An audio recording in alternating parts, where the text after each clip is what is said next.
Up to 20 CIA informants were killed or imprisoned by the Chinese government between 2010 and 2012, the New York Times reports, damaging U.S. information gathering in the country for years. It is not clear whether the CIA was hacked or whether a mole helped the Chinese to identify the agents, officials told the paper. They said one of the informants was shot in the courtyard of a government building as a warning to others. The CIA did not comment on the report. 4 former CIA officials spoke to the paper, telling it that information from sources deep inside the Chinese government bureaucracy started to dry up in 2010. Informants began to disappear in early 2011. The CIA and FBI teamed up to investigate the events in an operation one source said was codenamed Honey Badger. The paper said this investigation had centered on one former CIA operative, but there was not enough evidence to arrest him. He now lives in another Asian country.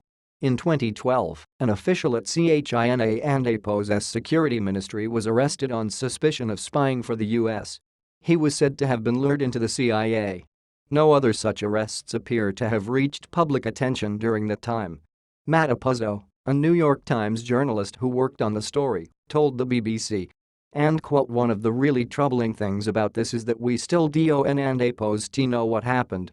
And quote, "THERE and APO's SI divide within the American government over whether there was a mole inside the CIA or whether this was a tradecraft problem, that the CIA agents got sloppy and got discovered, or whether the Chinese managed to hack communications." And quote, a few years later in 2015, the CIA pulled staff out of the U.S. Embassy in Beijing after a hack blamed on the Chinese state exposed information about millions of U.S. federal employees.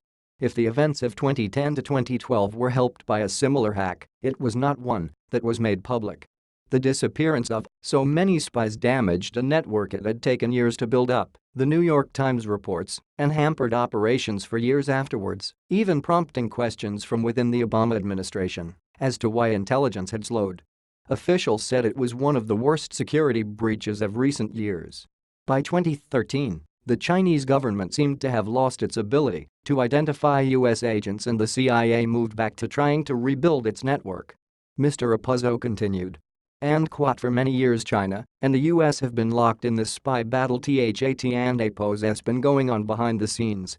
While doing this story we uncovered that Chinese intelligence have been able to infiltrate an NSA outpost in Taiwan. It goes back and forth." And quote, "The story was published during a temporary vacuum at the top of diplomatic relations between the two countries.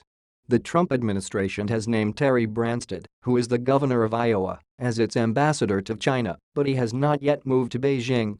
Kui Tiankai, China and APO's ambassador to the U.S., has not commented, but in a recent press release, he mentioned and quote, "the current positive momentum that the China-U.S. relationship enjoys and quote,